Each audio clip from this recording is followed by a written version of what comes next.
শেখ হাসিনার মাফিয়া সরকার গত ১৫ বছরে যে জঞ্জাল তৈরি করেছে তা এত দ্রুত উপড়ে ফেলা সম্ভব হবে না বলে মনে করেন বিএনপির ভারপ্রাপ্ত চেয়ারম্যান তারেক রহমান।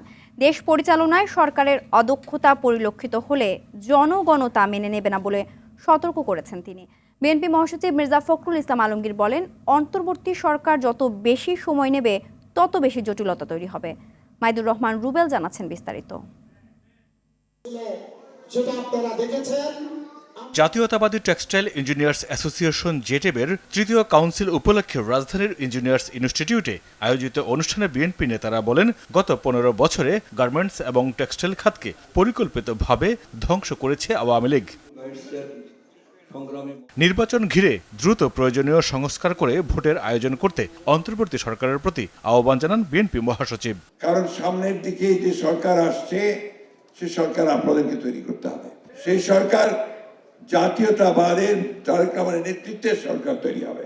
নির্বাচন কেন্দ্রিক যে সমস্ত সংস্কারগুলো আছে সেই সংস্কারগুলো দ্রুত সম্পন্ন করতে হবে। তারেক রহমান বলেন, জনগণ অন্তর্বর্তী সরকারের প্রতি আস্থা রাখতে চায়, তারা সে আস্থা ধরে রাখতে চায় কিনা সে প্রশ্নও রয়েছে।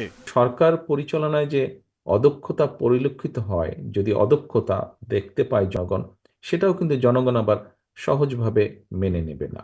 অগ্রাধিকারের সেটিং যদি ভুল হয়, অর্থাৎ কোনটা প্রায়োরিটি দিবেন ওনারা সেটা যদি ভুল হয়, তাহলে কিন্তু জনগণের কাছে সরকারের অদক্ষতা হিসাবেই কিন্তু এটি বিবেচিত হবে। গত ১৫ বছরে স্বৈরাচারী সরকার দেশকে আমদানি নির্ভর, পরনির্ভর ও ঋণ নির্ভর করেছে উল্লেখ করে তারেক রহমান বলেন, এমন অবস্থা থেকে দেশকে বের করে আনতে বিএনপি কাজ করবে। জনগণের রায় বিএনপি যদি ইনশাল্লাহ রাষ্ট্র ক্ষমতার পরিচালনার সুযোগ পায়, যেগুলো শতভাগ রফতানিযোগ্য পণ্য, সেগুলোর উপরে আমাদের চিন্তা ভাবনা আছে ব্যাক টু ব্যাক এলসি সুযোগ কিভাবে দেওয়া যায়। এদিকে আরেক অনুষ্ঠানে শেখ হাসিনার ষড়যন্ত্র রুখে দিতে নির্বাচনী রূপরেখা ঘোষণার দাবি জানান মির্জা ফখরুল ইসলাম আলমগীর। যত দেরি হবে তত বিতর্ক সৃষ্টি হবে, ততই এই বাংলাদেশের শত্রুরা তারা সংগঠিত হবে। ফ্যাসিস্ট আওয়ামী লীগ যারা এখান থেকে বিতাড়িত, শেখ হাসিনা ততই বেশি শক্তি সঞ্চয় করে বাংলাদেশের অস্থিরতা সৃষ্টির চেষ্টা করবে। মাইদুর রহমান রুবেল, RTV, ঢাকা।